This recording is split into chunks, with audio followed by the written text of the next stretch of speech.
This is a bit of a controversial subject because if you prop lift without permission, you're essentially stealing from the shop by taking cuttings that have accidentally fallen off the plant. Growing your houseplant collection can be a money-sinking activity, especially if we want to buy interesting and rare variegated plants like the Monstera albo that sells for thousands of dollars. So here are some ways you can start to grow an indoor jungle in your home without spending any of your hard-earned cash. Make sure you stay tuned till the end because I'm going to be chatting about the much maligned prop lifting and a way you can do it without getting into hot water.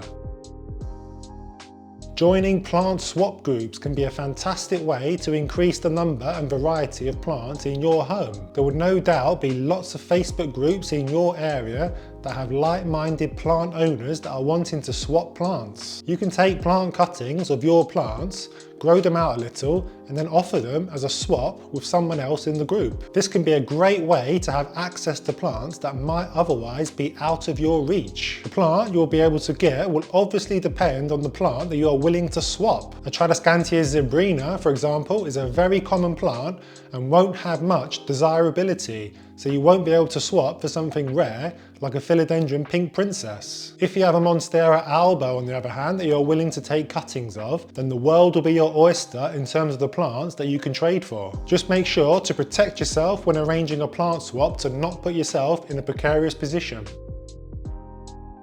Propagating plants can be a really efficient way to grow the amount of plants in your home quickly. Many plant owners are unaware that they can turn the foliage they have pruned off their plant into more plants for free. This was something I was doing before I knew anything about propagating plants. I would prune my Monstera deliciosa, for example, to tidy the plant up and give it a bit of a trim, and I would then inexplicably throw the cuttings in the bin. I was completely unaware that all I needed to do was take the cuttings I had made from pruning the plant and put them in a jar of water, and within a few weeks I would have 3 Monstera deliciosas. This is now something I do whenever I prune my plants. I pop the cuttings in jars of water for them to grow roots and develop into new plants. Even if I don't keep the plants, I can at least sell them on Facebook Marketplace and earn a little bit of extra pocket money. So how do you take cuttings? Well, it's not as difficult or complicated as it might sound. All we do is take a cutting of a plant stem underneath a leaf node. A leaf node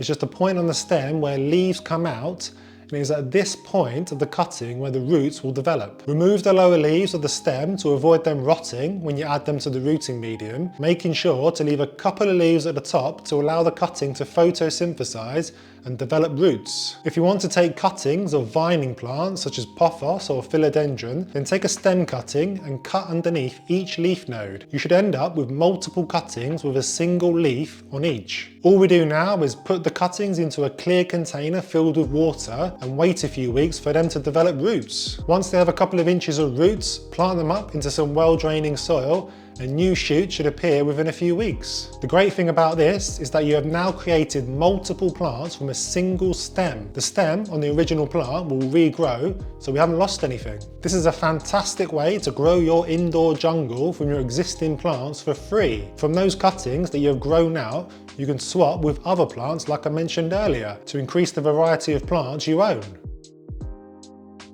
Do you sometimes go over to a friend's house and spot a houseplant and you wish you had, giving yourself plant envy? Well, why not ask the plant owner if you can take a cutting of the plant? This is something I do if a friend has a plant I like, and I always make sure to offer a plant cutting in return. Again, this is a really simple and effective way at growing your houseplant jungle without spending any additional money. If you do have like-minded friends, then this can be a regular occurrence so that both you and your friend can diversify the plants you own. Personally, I like giving plant cuttings to friends and family because I like to see how the plants get on in their care. It's interesting to see a plant I gave them as a little cutting grow into a large plant in their home.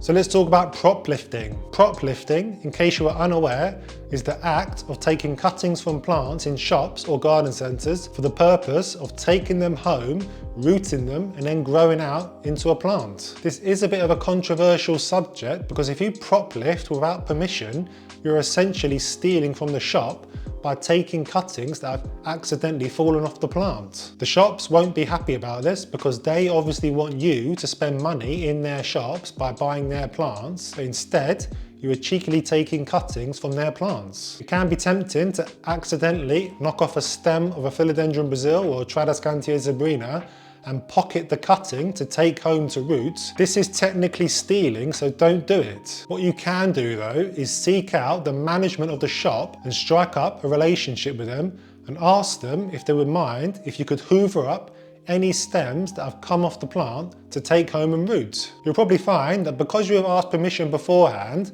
and are being polite, they are more than happy for you to take cuttings that are falling off the plants. They're only going to go in the bin anyway. In fact, in my recent plant shopping trip at Chatsworth House Garden Centre, I got talking to the cashier and she told me she would regularly go around the plants in the shop and pick up and take home any cuttings that had fallen off the plants for her to root at home. As long as you can show you are a regular customer in the shop and not just some random opportunist, they'll probably let you help yourself. Do make sure you continue to frequent the shop, strike up an ongoing relationship with management, and you'll probably find them saving cuttings for you rather than throwing them out. Essentially, my advice here is to be open and honest about it and do it in a shop you regularly go in anyway. Now that you know how to double your houseplant collection in 1 month, you now need to know the 5 common reasons why your plant cuttings may be failing, which you can find out by clicking on the link here.